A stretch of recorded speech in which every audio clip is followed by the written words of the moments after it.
Hello mga palangga, masang buhay sa ating lahat. Kumusta kayo dyan? Welcome to my channel again. For today's video ay magluluto ako ng masarap na ulam.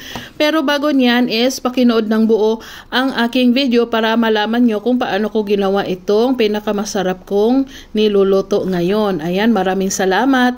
At ito na nga, nag-slice ako ng maninipis na beef. Beef yan siya, tapos nilagyan ko siya ng pepper, garlic, onion powder, seasoning, oyster sauce at saka soy sauce.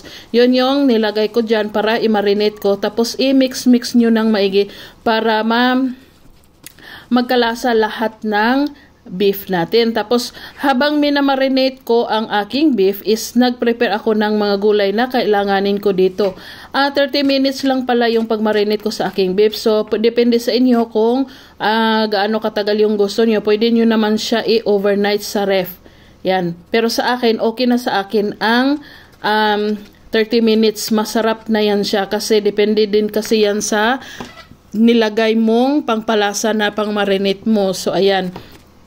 Nag-prepare ako ng red onion, green bell pepper, at saka red bell pepper. Ayan. Yan lang yung ihalo ko. Pero depende sa inyo kung dagdagan nyo pa ng iba pang gulay. Ayan. So ngayon is nagpainit ako ng mantika sa aking kaserola. Yan yung bago kong kaserola. Tapos is stir fry lang natin yung gulay na naka-slice. Stir fry lang natin. Pero pwede namang hindi ito ganito pagkaluto. Diretso na mamaya, pero sa akin ito lang ginagawa ko. O pwede naman na i-blanch din. So, depende sa inyo kung ano ang gusto nyo. So, naglagay ulit ako ng mantika sa aking kaserola.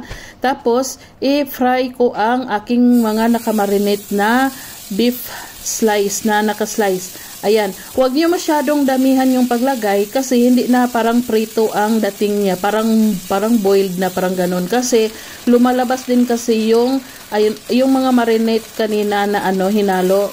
Yan, lalabas siya. So, para fry ang dating niya, kuntian nyo lang. Kahit matagal kayo matapos. Kasi mabilis lang din naman ito maluto kasi manipis yung pagka-slice. Ayan. So, kung nakaabot kayo hanggang dito sa video na to, sagot ang aking tanong kung anong mga gulay ang aking hinahalo sa aking ulam ngayon. Maraming salamat sa mga sasagot. So, ayan, yung naka-prito kanina, naka-fry kanina na beef, ihalo lang lahat-lahat, ganyan. Tapos, ilagay na din yung gulay. Ayan yung gulay na nauna nating pina-fry kanina. Ayan, so mabilis lang talaga siya gawin. I-try nyo, masarap din siya. So, sana ay nagustuhan nyo ang video ko for today. Thank you for watching. Bye-bye. Ito na ang aking dinner.